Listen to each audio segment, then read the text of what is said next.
Good morning. I'm Ryan Leopard, and welcome to Our Neutral Voices Presents a Financial Pillar. Today's topic, we're going to talk to you a little bit about commercial bank fraud, kind of bring some light to the different types of fraud that you might see or experience out there, and kind of talk about some tips to help you with that and what to do maybe if you do find yourself a victim of that. Joining me on the set again, as always, Chris Hanna, Mark Ellington with DR Financial. Good morning. Gentlemen. And we have a special guest today, TJ Patterson, who's with Informational Securities at a local bank here to town. Yep. How you doing, TJ? Doing well. How about yourself, Ryan? Good. Welcome to the show. Why don't you give our listeners a little bit of a background, your background, and what Informational Securities means? Yeah, so absolutely. So I've been in the IT and cybersecurity industry for somewhere around 15 years or so. Presently, I work as an information security officer for a financial institution in the area. So my day-to-day is generally around managing that cyber, that information security risk for the organization. In my past, from an engineering and a technical standpoint, a lot of my job was to help protect businesses from being hacked, so to speak, is the common word that many folks know. So that's kind of the quick and brief summary there. So just to give a little statistic before we jump into this, consumer bank fraud statistics show that the consumer report losing $8.8 billion in fraud in 2022, and that was an increase of 30% year over year.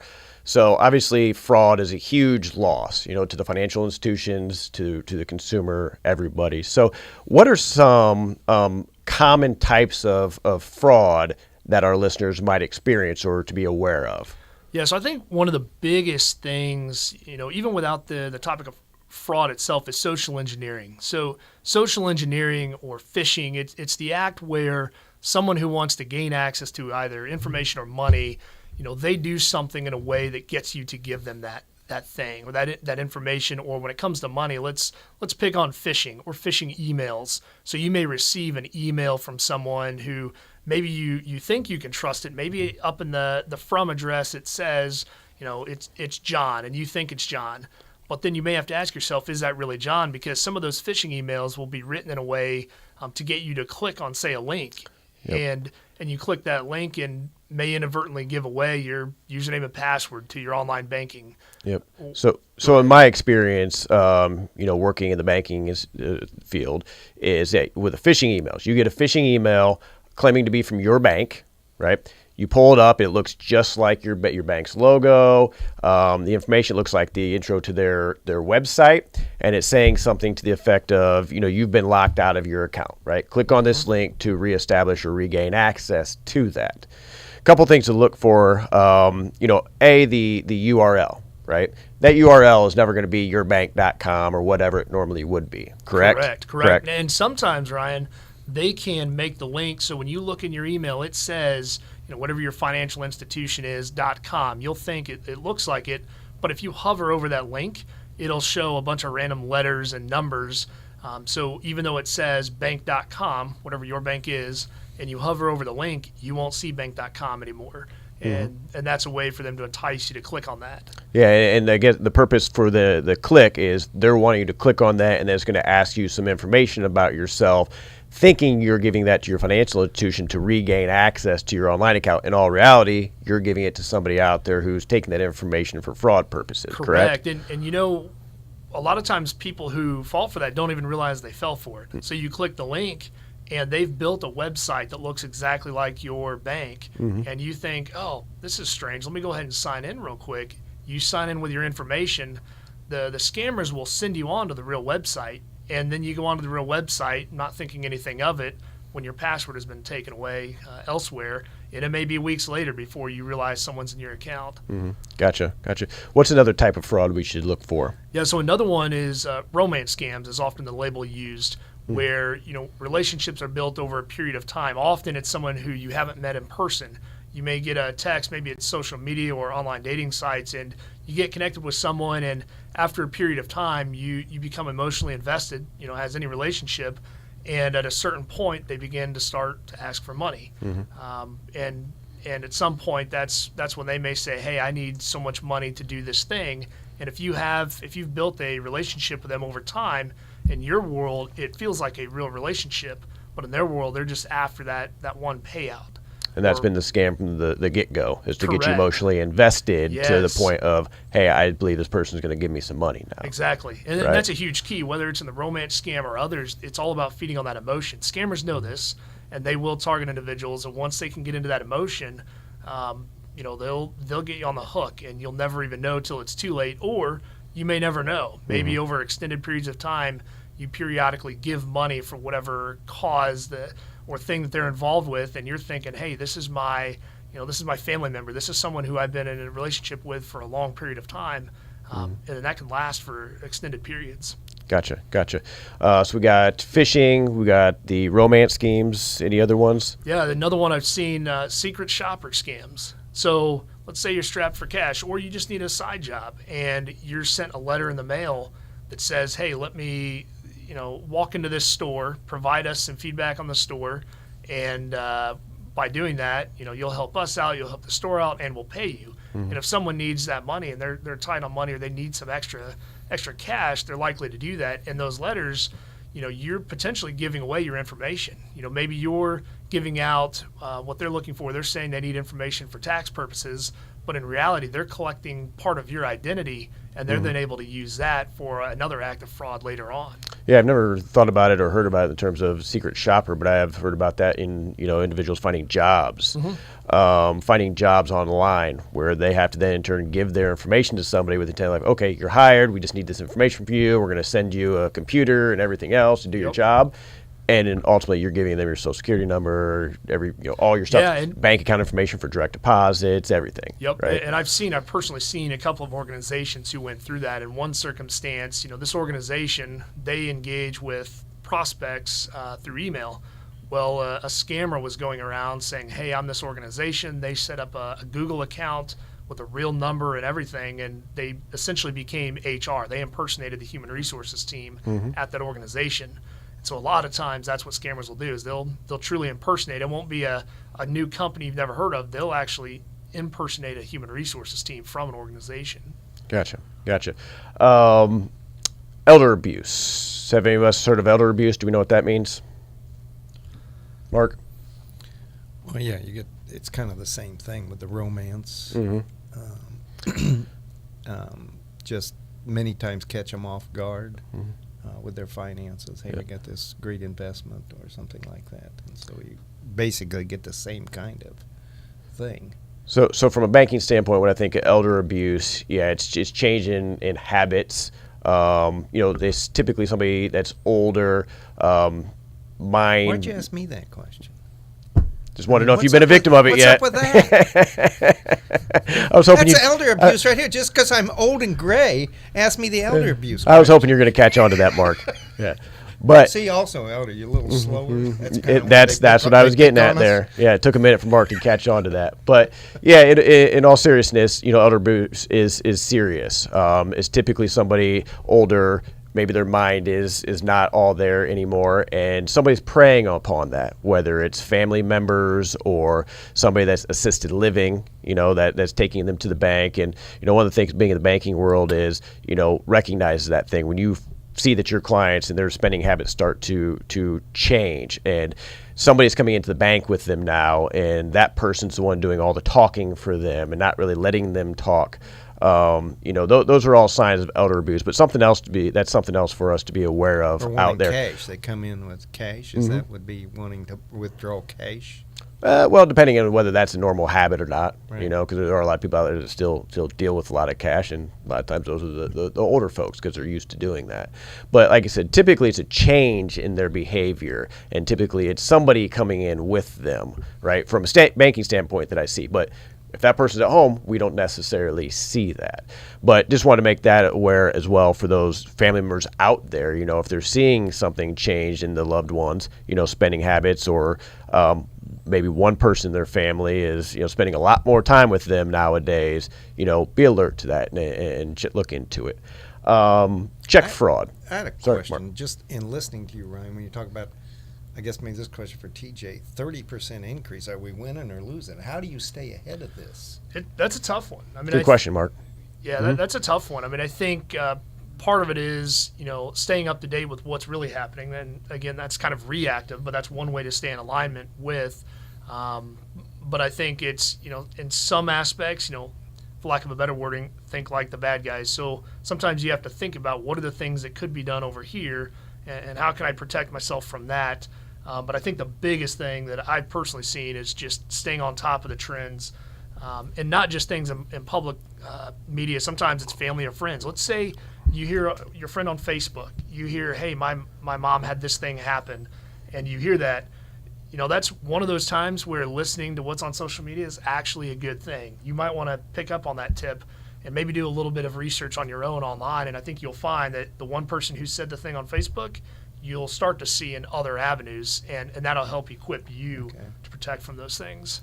Yeah, when we think about that number, 8.8 billion, was it? Yeah, lost. Who eats that? Right? We as a consumer think, well, it's not us because the bank's giving us our money back. But is the bank eating it? Some of it, maybe. Visa, MasterCard, who kind of plays the middleman in those, that provides that fraud guarantee, yeah. But ultimately, somebody's losing that money. And if they're losing that money from the corporate level, we are absolutely seeing that down to our consumer level. We might get that back, but everything that we have cost-wise goes up. So when people are talking about, oh, my bank charges these fees and all this, well, there's a reason for that, right? They are a for-profit business. If they don't make money, they don't exist for you to even bank with them. But those are things to think about. We don't think about that when we hand out that bank information. We think, oh, well, if I'm careless with this and this, my debit card gets stolen, I'll just go get a free one from the bank, right? It's still costing somebody money. That's still out there affecting it. And ultimately, it always comes back to us as the consumer in one form or fashion, whether we realize it or not. Well, if you're looking at your profit and loss, a company's going to figure in what's stolen, what employee, you see that, how much employee theft, how much theft in the store. That's all put into the profit and loss, which means you and I are paying. Something's increasing, right, in cover cost it. to make up for that. They're in it to make a profit, so they've got to cover that. Absolutely. So last one I was going to talk about was check fraud. This is the big one for me. I in today's society, I don't see why people utilize checks at all. I mean, there are certain situations. Come on now. Mark, you still using checks? You are, aren't you? Chris does too. Yes, I know Chris does, but once in a while. I mean, most places play online now, but there's a few places that don't. There's are some, especially those have daycare. A lot of the daycares, they only accept check, that type of thing. What kind of daycare, Ryan? Are you talking adult daycare? What are we discussing here? I don't know, Mark. How do you pay? Well, we pay for it all the time. I only have experience with child daycare. Chris is at my adult daycare. He takes care of me. But with the checks, if you don't have to write checks, you have other means. That's absolutely the best way to do so. Because I think the one thing that we always preach with security and in businesses, banking, is don't give anybody your banking information unless it's absolutely necessary. And what's the one thing that's on every single check you send? Your account number, right? Your account number and routing number. How many hands does that check pass through before it gets from you to where it's going and back to your banking institution? 1, 2, 3, 4, depending on where it's going. You might think, hey, I'm paying my electric bill with a check. I can trust that. That's true, but how many people are seeing that check that's going, whose last day, at that job, and their hands are on your check, right? You never know where this information, is getting taken at. But the least amount of checks we can write, the more secure our bank accounts are. The other thing when it comes to check fraud is, a lot of times people are still writing checks and popping in their unsecured mailbox, right? That was a big thing out north here in Fort Wayne a few years ago. There was somebody going around.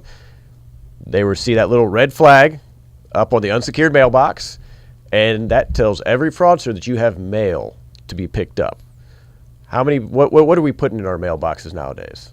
Junk mail? No.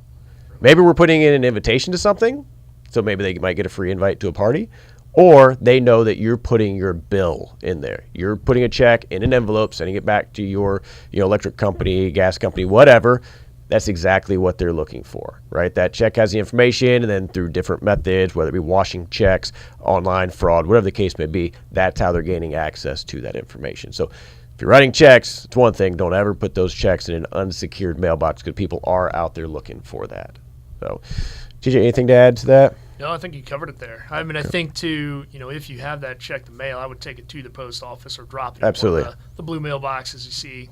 And some editions have secured mailboxes, right? There's a locked community portion of the mailbox that everybody puts it in. The mail delivery driver comes along, they unlock and get it out. That's one thing. I'm talking about the black mailboxes with the red flag that they put up. Anybody can drive by and do those. Absolutely a no-no, right?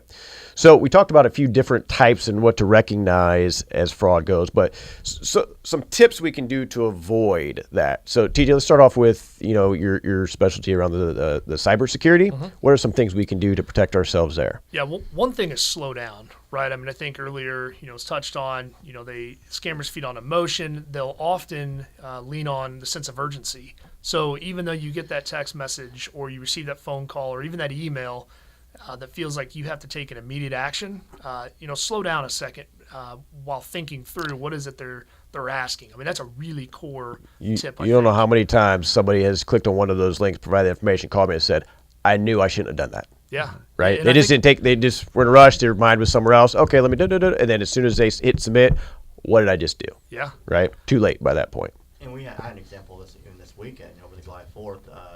A neighbor nearby had a husband who passed away last December, and I was with my wife on her Facebook, and I saw there was a message from her, and my wife said, yeah, she asked, hey, can you do me a favor? And that was all the first question was, and my wife just said, yeah, sure, let us know how we can help out.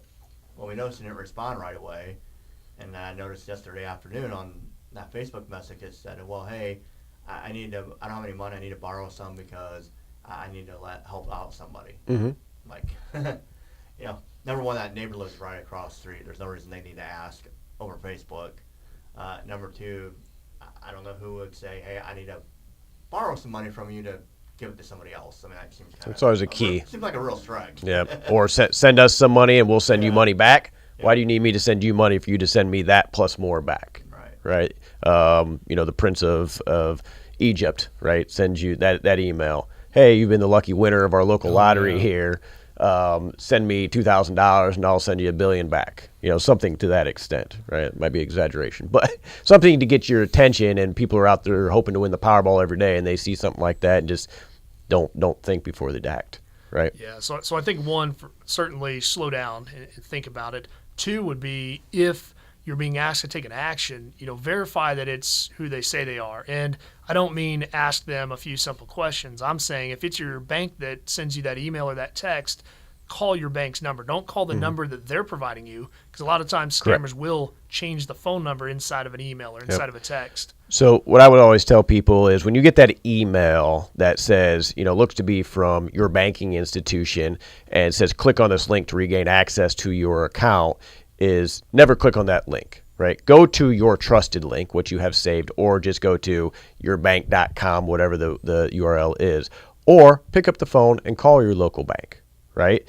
If I go to the online, my trusted website or my app, and I put my user ID and password in and it works, well, clearly that email that said I was locked out of my bank account is fraud, right? Unfortunately, that doesn't seem to be common sense all the time. People react instead of thinking. Think. Go to your website, check that. If you still have questions, call the number that you know, a trusted number for your banker or the banking institution, right? Absolutely. Mm-hmm. And I would say a third key point or a big one is educate yourself on how to protect your account. And what I mean by that, I'll use social media as an example. It's just an easy one. When you log into your social media account, they provide tools such as checking to make sure you have a strong password, or a thing called multi-factor authentication. There's privacy settings. It's important to understand what are those settings that are available to you. And in the financial world, your online banking provider is going to have some of those settings available. And so I always recommend, make sure you have a strong password. Make sure you turn on things like multi-factor authentication, where when you go to sign in, every time to your online account, you get a text message to verify it's you. But the key point there is really understand what tools are available to you from that provider. Yeah, and from my experience, my mom's Facebook account has been hacked multiple times, I believe, because I keep getting new friend requests from her. That's an alert to me, right? I know I'm friends with my mom. If I get a new friend alert from her, wait a second, I'm not accepting that. Slow down before you accept that friend Exactly. alert, because you'll find out 5 minutes, 10 minutes, a half hour from now, that person's going to be online saying my account's been hacked. Yeah, and sometimes I think what people Don't accept that friend invite. Yeah, sometimes what people miss, I've heard folks say, I don't care if somebody breaks into my online social media. Who cares? It's just my Facebook. It's just my LinkedIn. But think about what's associated with that account. Your personal email is tied to that. What else is tied to your personal email? I mean, And in that same context, one of the things I have as far as tips is, passwords, not only strong passwords, but different passwords. I don't utilize the same password for my social media as I do for my financial institutions, right? So if somebody hacks in and gets my user ID or my password from my Facebook, well, guess what? They go to my financial institution because they might see some information, it directs them to who I'm with. It's not going to be the same information there, right? So I do utilize different user ID and password for different situations as well. Yeah. I do have a question on that, because a lot of times when you go to a lot of those websites, they'll ask you, pick 3 security questions. I really get uncomfortable on those, because a lot of them will be like, well, who was your mascot in high school? What street did you grow up on? What is your mother's maiden name? I mean, I know those are layers in that security, but a lot of those questions, I mean, if somebody was a real sleuth, they could go online and figure that out. Oh, yeah. So why is my security or my banking institution or financial institution or other place wanting me to answer those questions when those questions and answers to me seem a lot easier to get? I understand maybe a couple layers deep, but I don't know. I like putting different answers to those questions in my head. Some people won't hack me, but well, I would just say keep doing that. No, I think with those questions, a lot of it, I think. Oh, go ahead. I was going to say, and I, at least from my experience, I think we're kind of going away from that nowadays with the double security where they send you a text message. What's that called again? Yeah, multi-factor. Multi-factor. Yep. I will say that I've noticed a lot less of those questions, at least in my experience, nowadays when they do that multi-level security. Yeah, Right? and some of the controls, whether it's those questions or other technologies available to protect your account, it's more about slowing down and making it more difficult. Because, scamming and the fraud space, it's big business. It's just like any other business, just not exactly legal. And, they put a lot of time and energy in it. But if they can get so much money with this group of accounts that are easy to get into, great. If they've got a handful over here that have all these security questions, now they have to spend labor time, digging into those things. It's a little bit harder, more time consuming. It's less likely. Not to say it's perfect, but it is less likely they would zero in on those. so maybe don't put the correct answers on those questions. Use some other answers. You could. Yeah, Or if yeah, you just get- something, whatever that you If you remember. get my age, Yeah. your school isn't around anymore. So you use your school. Schooling around, mascot's dead. Hack school. Yeah. Your mother-in-law's dead or whatever. So those are good security questions when you're old. One of these That days, information one of is these days, available. Mark, you're going to have to tell us how old you actually are. But so another tip. This is one that I'm a big fan on. We've had some debates on the show off the air. Is online bill pay. Right? I'm a firm believer in online bill pay. I don't believe there's a more safer, secure way to actually pay your bills, because the alternatives are paying via check. We already talked about the downfalls of that. It's probably the worst way you can pay your bills. The other one is setting it up for ACH payments, which they pull the bills from you, which you're still providing somebody your banking account information to do that, and they're storing it in their system. So now you got to wonder, not only, hey, your bank isn't the one getting hacked into, it's your gas companies, electric companies. Those are just examples. But other companies are typically going to be the targets of those takeovers. Is that what you would call them, TJ? Where they get in, they get the client information, because they want their banking account information. They don't want their account number with their gas company, right? They just know that they probably have weaker or less secured systems in place. Would you agree? Yep. Yeah, so that's the target. But the more places you provide your banking account information to, the more likely you are to experience fraud, in my opinion. Right? Online bill pay, I don't know that all banks work this way, but one that I worked for before, we always, use this as the main advantage, is that we didn't send your payments directly to your companies via your account. We would debit your account, put it into a master account of the financial institution, and then we would send it off to your creditors on your behalf. So when they got that information, they weren't capturing your account information. It was the financial institutions. So therefore, we were helping to protect your banking information if you paid it through online bill pay. Like I said, I don't know that all banking institutions work that way, but the one I did, that was a huge advantage for. Credit cards as opposed to debit cards. So I don't ever use my debit card online. My debit card, I think of as my money. the credit card I think of as the bank's money. If I experience fraud, it's the difference between my money being going out of my account or just the bank having to credit a charge back to my account for something. But I don't ever use my debit card online, and to the extent of I actually use a specific credit card because I have multiples, I only use one online because I don't buy a lot of stuff online. I use one specifically because I'm going to notice an unauthorized charge pop up on that one before I am my everyday credit card that I'm out there swiping maybe 2-3 times a day, right? So utilizing a credit card if you have one is a big one as well, I think. And don't buy from unknown or unresearched websites. Another rule I live by. There's a lot of cool products out there I have seen that I really wanted, but because I did not know the website, I said, it's not worth it to me, right? I didn't want to be scammed on either not getting the merchandise not being what it is, or I'm providing my credit card number and information to some website who's just out there trying to scam me. TJ, can you add anything to that type of? I would say, yeah, that's huge. I mean, again, the scamming world and the fraud world, it's big business. So there can be very realistic websites turned up. I've seen, shopping sites on the internet that look like you can buy any number of products, and they're fully functional shopping sites. But the reality is they're taking your information or your payment, and they're disappearing with it. And when you're shopping around and you find a product and you see 2 or 3 different websites, they have it, and one just looks like ridiculously low price, you're like, oh, I want that one. Let that be an indicator to you. I probably shouldn't buy from that one. There's a reason why that one is advertising a much lower price, right? They're drawing you in to get that information. You probably won't see the product. Yeah, and I'd say also, look for reviews. So look online for reviews. Good one. That site is good. There are fake reviews sometimes. So it seems really specific, but you sometimes have to look at the number of reviews. Yes, the number of reviews, or sometimes on a fake site you might see 30 reviews, and it feels like it's the same person writing the same message over and over, and it's them trying to make their site look legitimate. But again, I say common sense, but really just evaluate the reviews that you do find, and just look over the site to make sure it is legitimate. So next tip, don't provide your PIN code to anybody. You got a debit card, you got a 4-digit PIN code on there that authorizes transactions. Don't provide that to anybody. Even your bank, right?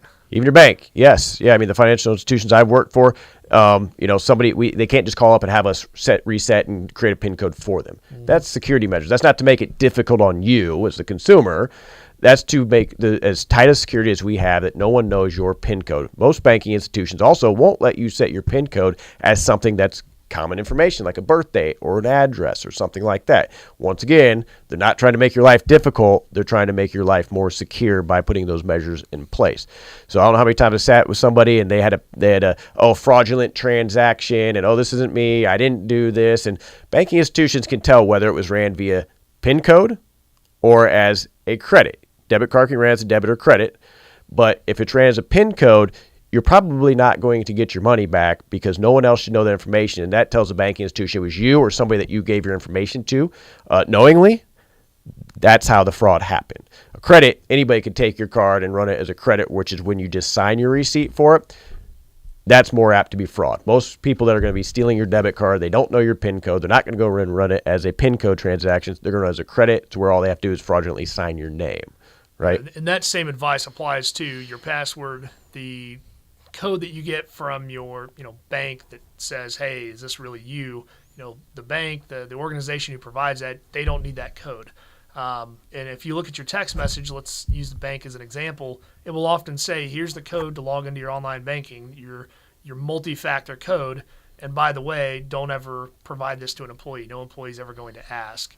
So what should we do, if we suspect that, we are the victim of fraud or somebody's attempting to defraud us? Yeah, I would say in that case, especially if it has been committed, the act of fraud, or if you think it might, call your bank. I would say do that immediately. Not by the number provided in email, right? Correct. Not by the number provided in the email or the text or over the phone. That trusted number, yep. Yes. Oh, whether it's online or that should be saved in your phone. Truthfully, you should have your banker or your banking institution's number saved in your phone anyways, of the local, right? The local branch that you can contact. Yeah, and just be careful. You put that bank number in your phone. If a scammer does impersonate that bank, they can make your phone show up saying, hey, this is your financial institution. Oh, so if they've gotten access to your cell phone data? No, so the scammers can actually what they call spoof. They can make your caller ID show the bank's phone number. Oh yeah. So if they're Oh. contacting you, Yes. right? Don't believe just because So- the caller ID says yeah, your so it bank. goes back to that core advice. Tell them you're going to call back. If they say no, you can't call back. Here's why. Chances are it's not legitimate. But you should always look at the company or the bank's website for that number. Yeah, great. That topic for another day, but coming into the world of AI also, where I've heard that is what's coming in the future, is people impersonating a voice, right? They say they can call you and say, this is your daughter or whatever the name is, and it sounds just like them, but they're asking questions that might be unusual to you, like, why is my daughter asking me for my account number, right? Yep. I don't think anything we have to worry about today, you think, but It's coming, getting there. It's getting there. It's getting there. Yeah. So a couple things I want to leave our audience with, we're running out of time today, is time periods. So if you have fraud on your bank account or your credit card, it's not unlimited. You don't have a year or two to dispute those type of things. You do have an obligation to be aware of your transactions, what's going on by viewing your statements or your online accounts, whatever it may be. That's your responsibility. I believe banks and credit card companies do a great job. Most times when I was sitting across from somebody who had fraud committed, it was because the bank sent them in because they caught it ahead of time. There's lots of procedures in there, and sometimes it's very eerie on what stood out for them to suspect fraud, but then they put, whether they freeze the account or send you a text message, did you or did you not do this, that type of stuff.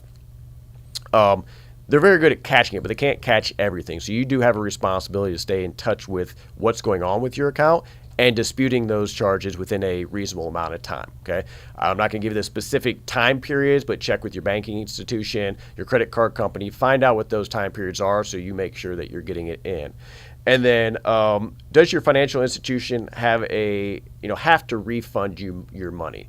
I believe they have a reasonable expectation to be able to refund in the instance of fraud. But that doesn't mean you don't have to prove fraud happened, right?